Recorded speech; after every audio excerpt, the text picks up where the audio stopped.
How's it going, Rogues Gallery, and welcome!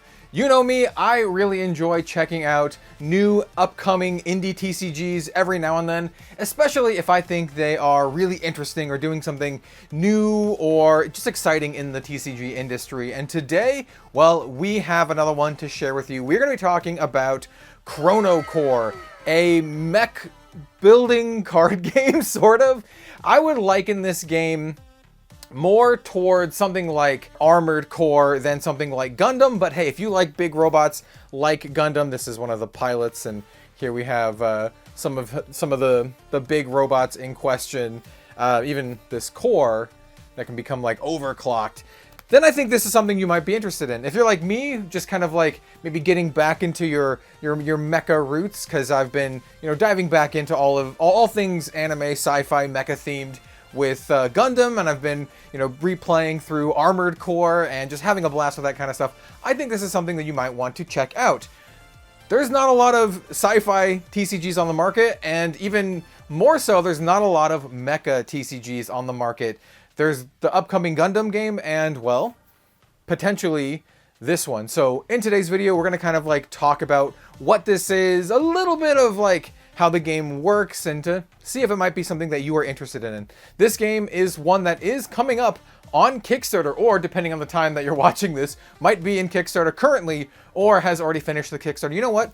Check the description down below to check out their Kickstarter and all of that kind of stuff. And this is a game that has been in development for, I want to say like 5 or so years at this point, and I think it's pretty interesting. Essentially, it is a game where you are the mech pilot, right? You have your pilot as kind of like, your leader or your hero or champion, or however you want to say this. You have your mech pilot, and you are the mech pilot.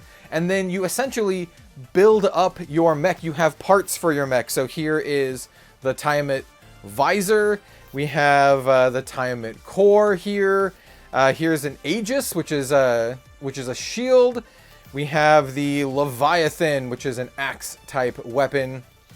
And then we have some greaves, and you kind of like outfit and equip your mech with parts like you saw. So instead of summoning like a mech or like summoning a pilot to do your bidding, you are piloting the mech. You are the pilot. And that, I think, is the big sell for this game over any other potential game. You can think of it like almost like Flesh and Blood in that regard. Like you are the one piloting the mech and suiting it up, which is pretty cool. And you're battling against another person in their mech. And that's kind of why I liken it more to like Mech Warrior or Armored Core, which are games where, you're the pilot and then you build up your mech. And before we go into a top-down and talk a little bit more about how the game plays, I do want to mention one thing that I always check essentially when any potential TCG reaches out to me, because I get a lot of emails and requests to cover trading card games here on the channel, and I have essentially kind of like a litmus test, I guess you could say, to see if I'm gonna even check out the game. And it's a pretty simple question, right? It's just, hey, does your game use AI art or the blockchain or crypto or NFTs or anything like that? I just want to know. I just want to know before I get into anything else. And the creator of Chrono had a very good answer. He said, no, I hate all that stuff. And I was like, sweet, let's go ahead and check it out, because I think the art looks kind of cool enough and the concept was interesting enough to proceed. So if you're curious about this stuff, no, this game does not use AI art. It is not affiliated with NFTs or crypto or the blockchain or anything like that, because that's something you just gotta keep an eye out on for in regards to upcoming indie TCGs these days.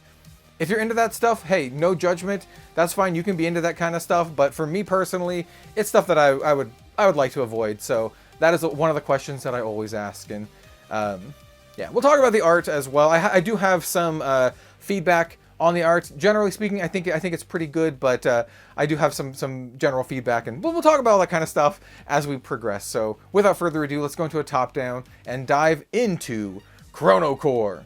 Let's do it. All right, so let's really start talking about Chrono. If you would like my TLDR, first impressions, thoughts on the game overall before we really get into this, I just want to say that I think the gameplay is really, really cool. I think it's really solid, and you know, for a starting point for a new trading card game, I think it's really just excellent in general. As far as the aesthetics go, I think they are pretty good, and that they could do some stuff to make them exceptional. And we'll talk about that a little bit later. I don't think they're bad or anything at all. I just have, you know, a little bit of feedback as I was playing the game and, you know, flipping through the decks, and then even just kind of flipping through this deck, you might be able to, you know, tell what I'm going to be going for here. I'll flip through that deck.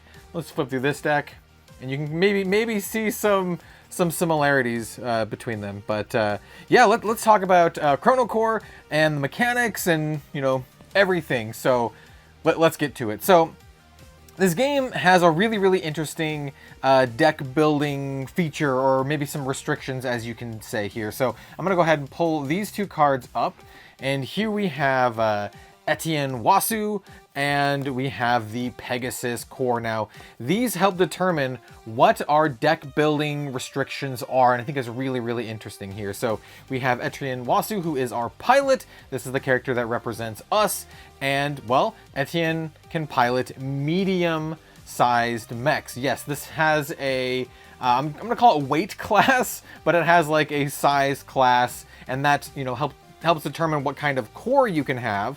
And this is the Pegasus Core or chassis, and this will then determine what cards that you can have in your deck. This also determines our life total. So Etienne has 10 life, and the Pegasus Core here has 20 life. So our starting life total effectively is 30. Now there's some interplay between these two, you know, life totals with some cards in the deck, but essentially when your opponent reduces the shields to 0, then damage starts going on to your pilot, and when the pilot goes to 0, then, well, you lose the game, or your opponent loses the game, depending on who's doing the killing there. Other than that, your pilot has different effects based on, you know, the pilot that you chose, as well as your core.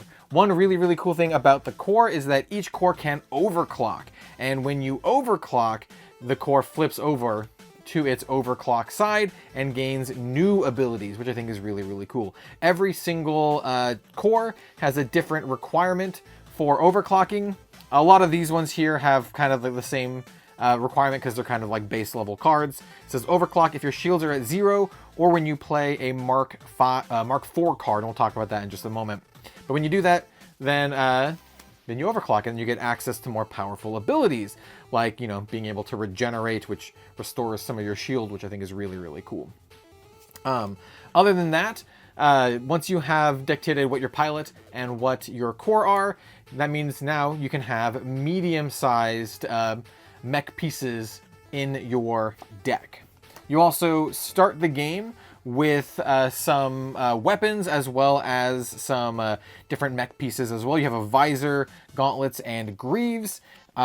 Every single deck will start out with Mark 1 versions of your visor, your gauntlets, and your greaves. All of these also have additional effects, as well as some other really important stuff we'll talk about when we get to the resource system.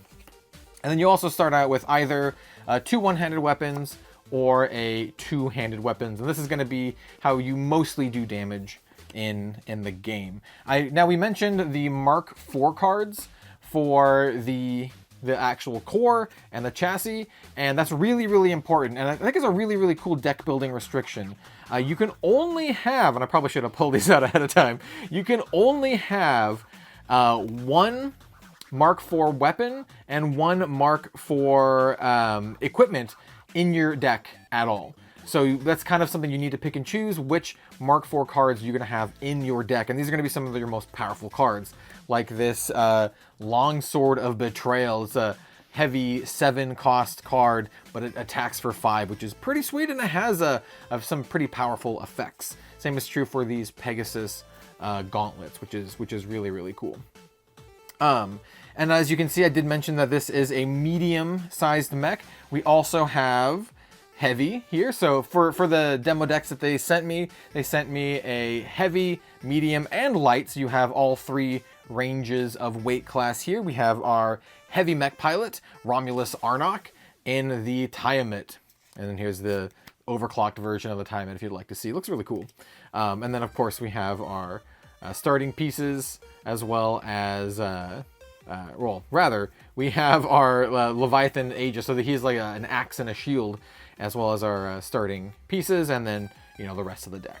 And then the other deck that they sent me was Ariel Tau, which is the light mech pilot. And as you can see, their life is actually a little bit lower than the life of some of the other mech pilots. So, starting life, not the same for everything, which is actually really, really interesting. And they're piloting the Griffin mech here.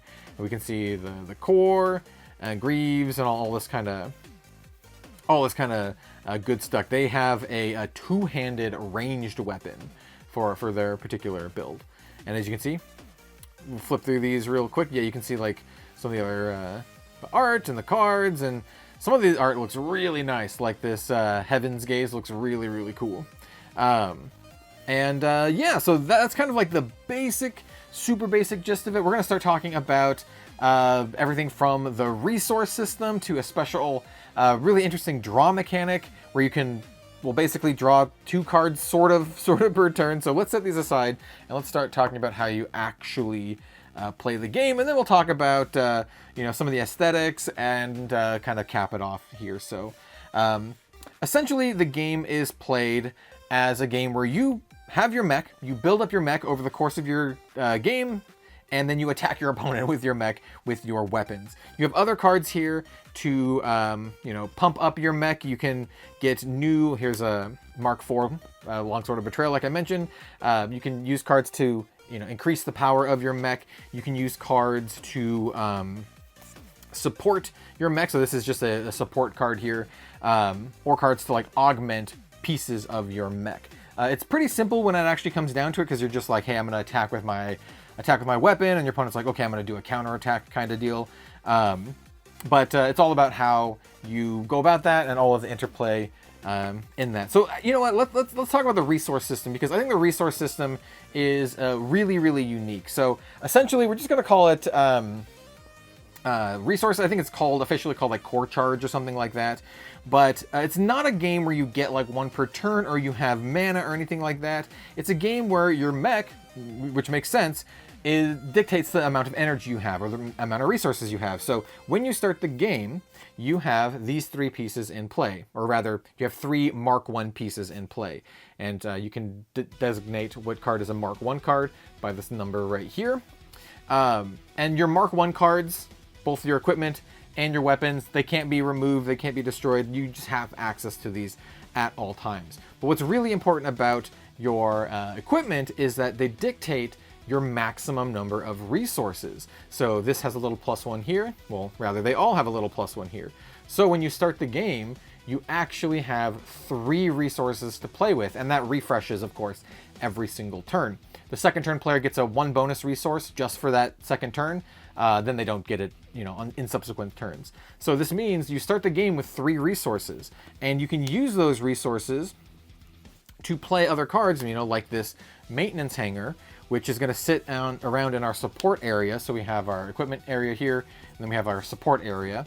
And it'll sit around and do things like give us more resources. Now, we can only have a maximum of 10 total, but that's how you essentially, ramp. All your cards that add to your equipment, for the most part, will give you an increase in resources, which I think is very, very cool.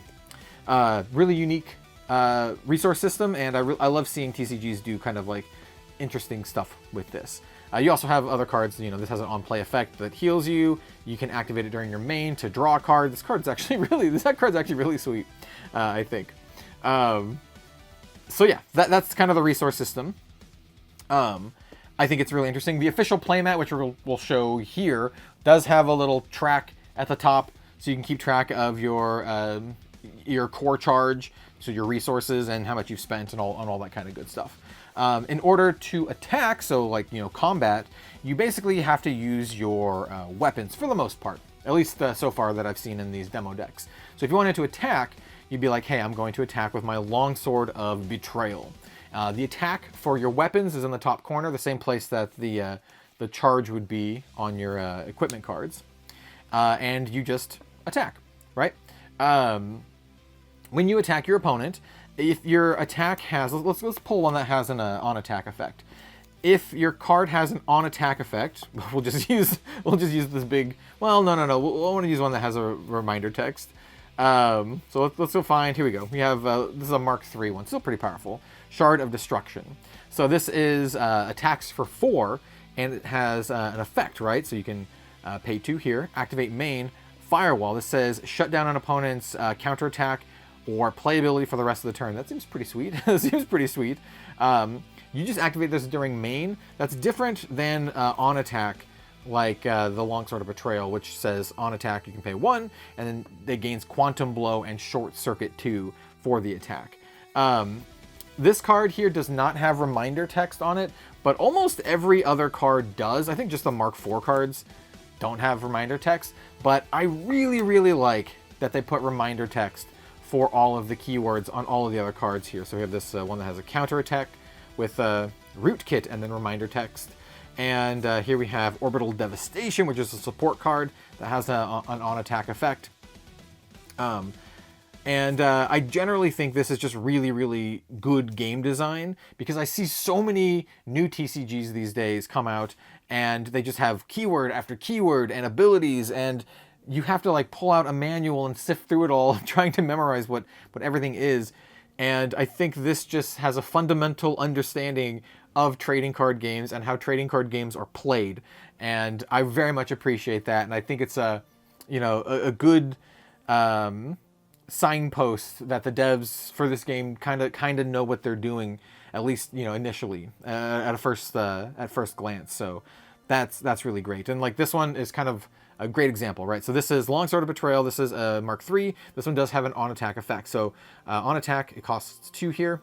It says Quantum Blow, and it tells you what it does. So Quantum Blow says +1 damage into shield until the beginning of your next turn from all sources of damage. This effect does not stack, which is great.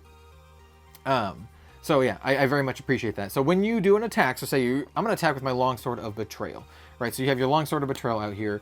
You're going to attack with your Longsword of Betrayal. To do that, you need to activate it. I don't remember exactly what the terminology for this game is, but you turn it sideways to denote that you've used it. So say you're attacking your opponent, and let's say your opponent is playing Romulus Arnok here in the Tiamat, and let's say they're attacking. So when they attack, you have the opportunity as the defender to activate any counter attacks. So this is a 2-cost counter attack that just says Reinforce 2, which says reduce damage by up to 2 from any source. So that's kind of like the interplay here. Someone's going to attack, and then the opposing player can counterattack if they have effects and resources enabled to do that. And that's kind of like the general flow of the game here. You're going to be playing cards and upgrading your mech and increasing your overall chrono charge, your resources. Then upgrading your weapons, doing these big attacks, doing effects, drawing cards, and that's essentially the gameplay loop here. Whittling your opponent's shields down and then their life down. You do have that big swing turn here when your shields are broken, and then you can finally activate your overclock, and then now you get a lot more. You get a lot more abilities, which I think is really cool. And generally speaking, I think it's fun. I think that's, at the end of the day, I think it's fun. It's one of those games where you have all this stuff that kind of starts in play, but it's not too much and it's not too overwhelming. And at the same time, you still have access to things, right? Now, there's a couple other mechanics I really want to talk about before we get into the aesthetics part of things. The other mechanic that I think is really cool is the void mechanic. So let's say we have, I love how we just drew 2 of the same card, even though this deck is very thoroughly shuffled. All right, so let's say this is our hand, right? We are starting the turn. We draw a card for our turn. Now, after we've drawn our card, even on the first turn, you have the option to void one of your cards. Let's say we don't need this Pegasus visor. What you do is you put that into your void, and then you get to draw another card.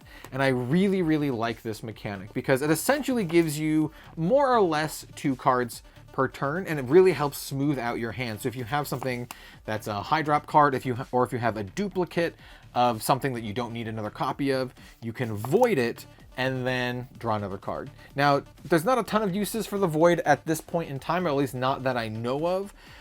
So currently is just a great mechanic to help smooth out your hand. I'm sure, you know, there's going to be some interplay with the Void, you know, at some point.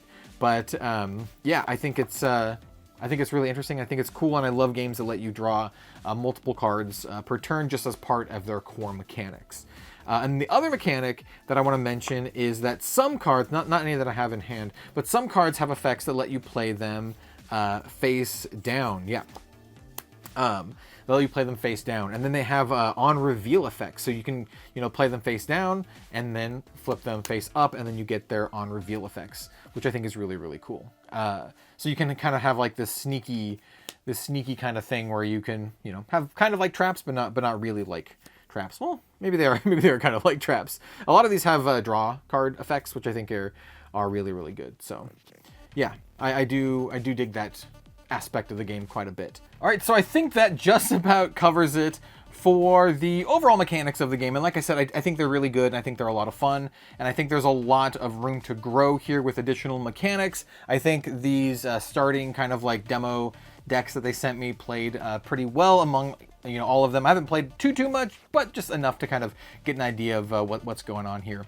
But let's get to a little bit of the aesthetics. So overall, I think the aesthetics are pretty good. I think there are, you know, some characters that look very cool. We have this kind of like dragonoid pilot. We have this dude who looks like a space orc, Romulus Arnok. Don't know if he's an orc, but he kind of looks like one. And then we have Ariel Tao, which is kind of like this fox fennec looking pilot. And we have seen some other ones as well that think look great. So here, I'll just show them on screen. But overall, I think, at least for these decks, my general sense is that a lot of them look similar. And that's like my only real big critique, is that a lot of the cards and the art look very similar. And I think it boils down to two things. One is that almost all the art is done by the same person for these decks. I'm not sure how that's going to be going forward. And then the other one is that the cards don't really have any frames or borders to denote different types of cards. And so you have like two different types of cards here, right? We have a configuration and an equipment. You can see by the words here, but there's no like border or frames or anything like that to help determine, other than just like the color at the top, which does help denote a little bit. But and I do believe each one is color coded, right? I think weapons are red, equipment are yellow, we have configurations and blue, but it just kind of makes everything kind of look the same. And when you're kind of fanning through the decks, no matter what deck it is, you just kind of have like similar vibes. I don't think it's terrible. I don't think it's a game breaker or anything like that, but I think there is potential there to kind of like make certain things pop just a little bit more, make them a little bit more iconic and a little bit more visually distinctive, I guess you could say.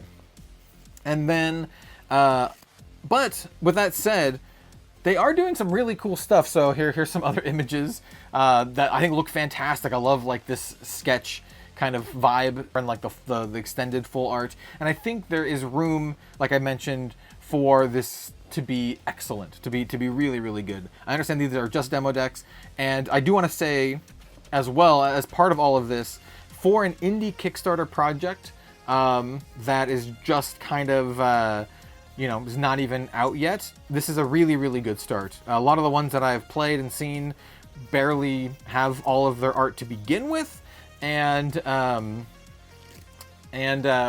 even worse than that. So yeah, I think this is a great starting point, but I think there's a lot of room to improve upon, is basically kind of what I'm getting at here. What they have now is serviceable, but not bad. But like I said, just a lot of cards that just don't look very distinctive. The lack of borders just don't look, just makes everything kind of look kind of samey. And you know, honestly, if that's my biggest critique, I think your game has a lot going for it.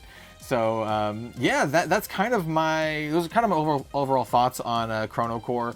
I think the game is great. If you would like to know more about the game or to check out their Kickstarter, which will be launching on the 18th, not sure when this video is coming out, could be during the Kickstarter, could be before the Kickstarter. But in either case, I do have links in the description down below to all of their stuff if you'd like to check them out and support this kind of indie TCG project. I love checking out this kind of stuff, especially, you know, when it comes from people who I can definitely tell that, you know, they're into trading card games. It does feel quite genuine, especially when you get down to stuff that just has like I said, the reminder text. This kind of stuff goes a long way with me. And then you also have your deck building restrictions, right? So this is the light class, or the lightweight class pilot. So you have your lightweight class core and chassis, and then you also have, you know, your lightweight class equipment pieces. I don't know, that kind of stuff just really speaks to me, and I definitely, you know, vibe with it. So let me know what you think in the comment section down below. Thank you so much for watching, everyone, and we'll see you next time.